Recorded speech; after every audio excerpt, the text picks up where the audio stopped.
Hello friends, मैं खुशहाल आप सभी का स्वागत करता हूं हमारे यूट्यूब चैनल पर। आज की हमारी डिक्टेशन है वॉल्यूम नंबर 15 से transcription number 309। Get ready, start. Mister speaker, sir, I am very grateful to all the honorable members on all sides of this august House who have taken part in the debate on the Finance Bill. The Finance Bill forms part of the overall budget even though it deals only with the tax elements of the budget. It was therefore quite natural that several honorable members brought up general issues of policies, and the issues that they brought up are issues of profound importance to the future of our country. For example, reference was made to the primacy of agriculture. Shri Chandrakar brought out the massive problem of land and water degradation in our country, which, if not track led with, hurt the living standard of millions and millions of farmers living in our country on the edges of subsistence. Sri George Fernandez brought out the issue of regional imbalances, and these regional imbalances should be a source of concern to all segments of this House. Reference was made to the growing problem of unemployment. This again is an issue which ought to be the concern of all segments of this House, so all these problems have been mentioned. The same way Shri George Fernandez specifically referred to the inadequacy of the infrastructure of power in Bihar, how it is contributing to the continued backwardness of potentially very rich state of the union.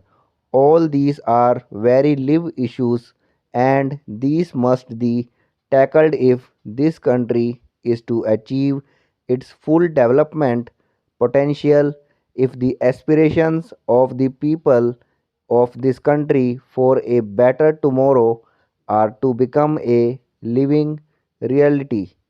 But how is it to come about? I submit to this august House that these aspirations cannot be given a living reality if the fiscal mess in which we have got into is not set right. India today has unsustainable fiscal deficit, and this is a point on which all shades of public opinion, all shades of economists are agreed. You can go on quarreling as to how this fiscal deficit came about, how it gave rise to unsustainable foreign exchange deficit, but the real issue before us today is what steps are we going to take that this crisis is contained, and that this crisis is in fact used as an opportunity to set in motion these forces of reforms which alone can see that this country's a great development potential is made a reality. I submit to you that by presenting the budget in this House 6 or 8 weeks ago, I do not claim that I have performed wonders. But if you look at the situation that this government inherited, it was a situation of almost certain default on international obligations. If we had not acted the way we acted, you have my assurance, India would have by now been declared a defaulter. What are the consequences of default? To know the consequences of default, we have to look around. What has happened in Latin America? What has happened in Africa? Once the country defaults on its international obligations, nobody would touch it. They have to import on a cash and carry basis. Nobody gives credit. Even after that, I think sooner or later these countries end up with a hat in hand before their international creditors in the IMF or Paris Club or London Club. We have prevented that situation. It has been the sincere effort of our government that somehow we must keep the honor of this country intact and also our unblemished record of holding of our commitments intact.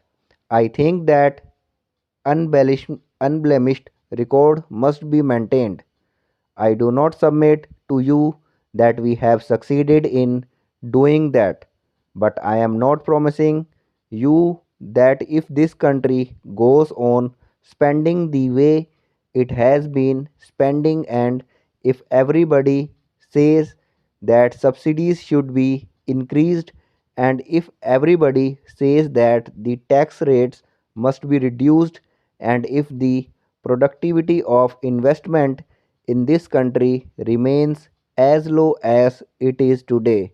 I do not promise you that there is divine law which would ensure that India would not face default if we continue to do all these things. Therefore, all that I can say is that I have bought some time. This is time we must use for retrospection to set in motion those reform processes which would convert this crisis into opportunity. If we do not do that, I can assure you, you will face unemployment and inflation of the type you have never seen before in this country. I regret that I had to do what I had to do in cutting the fertilizer subsidies. I wish it had been done over a period of time and gradually. Yesterday, an honorable member quoted a report of a very famous agriculture secretary and a gentleman from Karnataka, and for whom I have great respect, who had in that report clearly recommended that the fertilizer prices have to be raised, and they ought to be raised gradually over a period of time. Thanks for watching this video.